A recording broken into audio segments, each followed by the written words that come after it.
But yeah, most of them are smarter than that, and they will say, "You're right. I think if we did it as a set aside, I'll get at least 2 and maybe 3 or 4. But each of these companies that you're talking about who are likely to bid, I haven't seen them offer anything that was competitive in any of these other requirements." Is that justifiable? That's a hard argument that when you say the PCR tries to stop in the tracks is a hard argument that we have to make. Yes? And to piggyback off of that, the way that they're getting around it is that when they do the source of salt for 2 or more companies, they ask for outrageous things that they know that the small business cannot offer. I mean, beware the source of salt. Done a facility that's 25,000 square feet. The source of salt announcement is a pre-solicitation announcement. It's a goodwill announcement that a procurement office says we're going to be doing a solicitation to acquire this or that. And so we want to know who the businesses are, or the services they were veteran businesses, etc. Give us information about it. Sometimes that's genuinely honest. They want to do a set aside, so they want to find the companies. Other times, you're quite right, they've got a whole list of things to disqualify all the people that are applying. And so that when they turn it over to the PCR to review, they said, there are 22 companies that have responded, but every one of them fails to meet all of our requirements. Is that legal, Paul? Can they do that? I mean, if it's a true, small business set aside, shouldn't they operate within small business parameters? Well, if the hypothesis is that Valerie's a beautiful woman, is it legal for me to argue against that? You know what? That's why I love you more.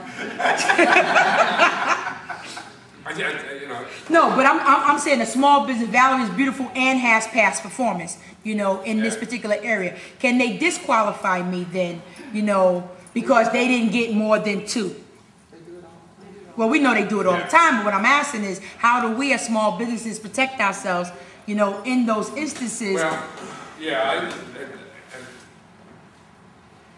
I don't know that I can satisfy you. The reality is that I'm often dealing with people who have hidden agendas and they're going to be driven to defend a certain position. Okay? Now let me connect with something that Beverly tried to deal with, which I think is important here, because in fact source of sought kinds of synopsis are going to be common. And that is one of the things that I am forever hammering procurement offices about and not getting much progress, is that they should do those announcements with sufficient advance, allowing and encouraging the respondents not just to talk about their own qualifications, but their teams. Right. Okay, and they usually don't provide enough time or enough encouragement for you to submit information about a team. I'm sorry, Dan's over here. Hi, Mr. Chann. My name is Mark Steiner, I'm with Steiner Development, Inc. Sure. I've got some information that's really important because I have a very recent experience with 2 agencies, and I want to share that experience with everybody to get a little more comprehension. NAVFAC. NAVFAC keeps saying they want to increase their service, not here, I'm focusing on service-disabled veteran, not the small business. NAVFAC, we want to increase our service-disabled veteran participation. The source of sought comes out. I respond. And I say to the point of contact, hey, if you get enough disabled veterans to respond, will you consider setting it aside? His response, if you can get 2 that are qualified, we would consider. Okay. So of course, now I'm calling all the service-disabled veterans. They got 5 to respond. However, qualifications on this particular job was a fueling job, and interpretation of qualifications is always different, possibly, than reality. Then what happens is I'm talking to the small business liaison in San Diego, and everybody knows who she is, and she tells me, no, we need 7 service-disabled veterans. Okay, so that's the same thing that we just said. Yes, but I'm back to the agency. Then you have the Bureau of Reclamation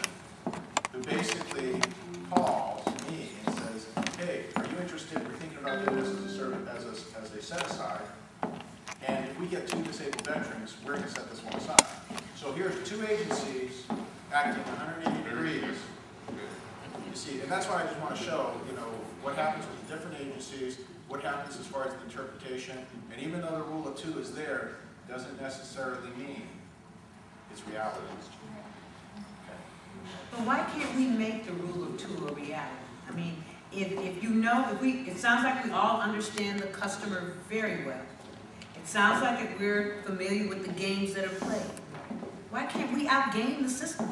It's been consistent like that for years. And it's time. And it's time. So why don't we control the program and talk about, let us not let the list of qualifiers dissuade us. So what can we do? Why can't we team on that source of stuff? Right? I like to talk about how things can be done. Right. Versus why they can't. We all know what the issues are. Right. It's just like it was, you know, with racism many years ago. I can't drink out of water fountain. Okay, well, what are you gonna do?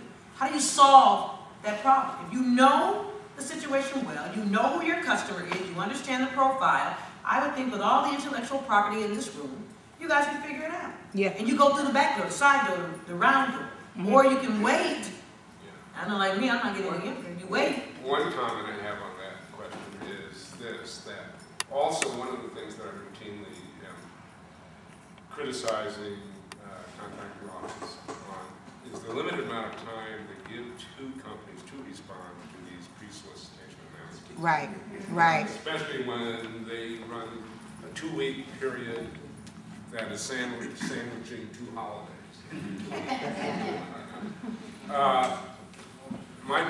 What I'm leading up to is this, that I think you need to be confident that within your own category, as a small business, service sale, veteran, women-owned small business, that you are a strong competitor.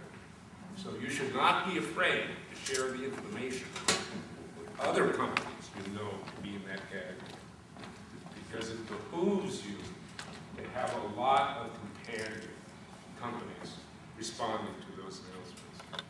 So in fact, that's what we've been doing as a group, and that's where Mark has received the most success, because we started, you know, teaming, you know, companies, you know, not necessarily teaming them together, but putting out the source of sort notice saying, hey, you guys, this is out. Let's all, you know, let's respond to this source of sort so that we can get the opportunities.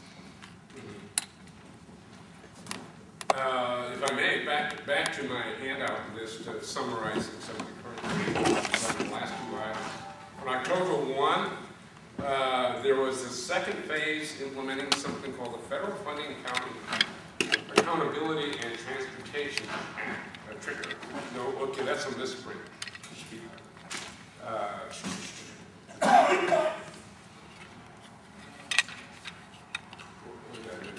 Transparency. Transparency? Yeah, sorry about that. I should have caught that. Okay. Little known fact, but it's going to hit you. You all know that as you've dealt with, and Beverly talked about, you know, their large businesses do want to include small businesses when they can, when it works for them, because they have some obligation to do some reporting. And large businesses who are doing large contracts do have to have specific subcontracting plans. The fact is, you know, sometimes the good faith efforts gets them off the hook of meeting all of those requirements, but nonetheless they have plans. And reasonably, some companies are pretty good about trying at least to meet some of those goals or making those goals. So as small businesses, you always felt comfortable that you were on that end of possibly being a beneficiary and not having to do the reporting. Now you may have to do some reporting yourself. When you do subcontracts of 25,000 or more, they will have to be reported.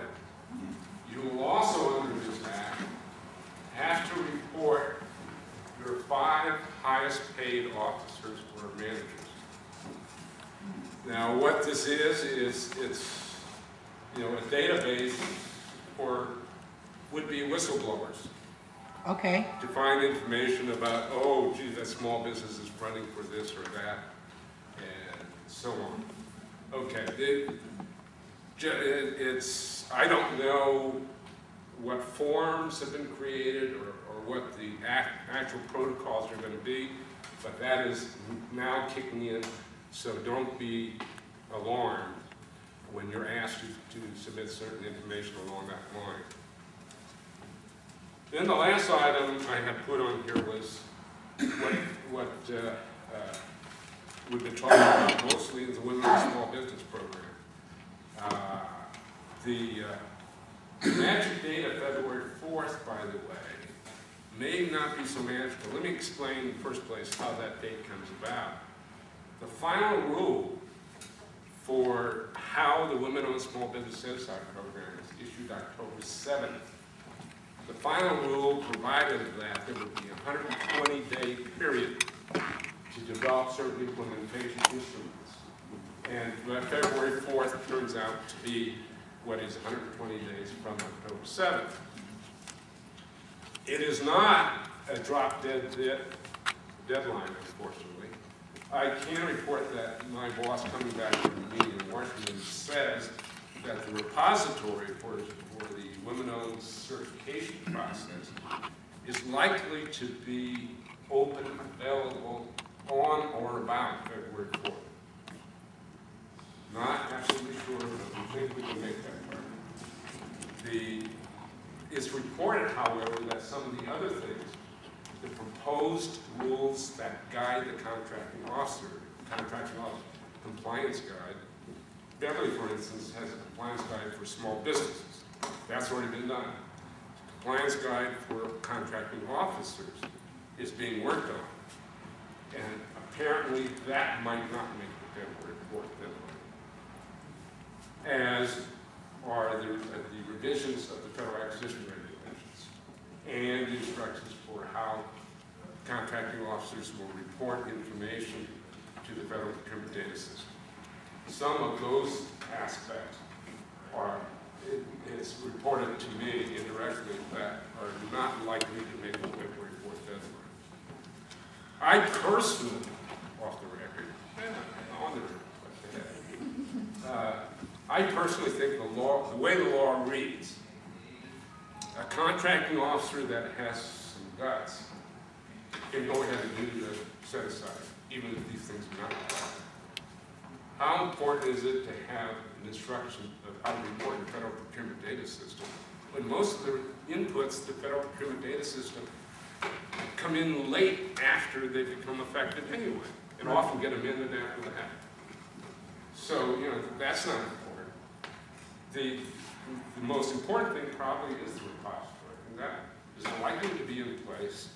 And even if it's not likely to be in place, if there's some stumbling about that, the way I read the rules, the contracting officer that is bold enough to do a set-aside, even if the repository is not there, getting ready to award, can turn to the company he wants to award to and say, give me these documents that you would have put into the repository.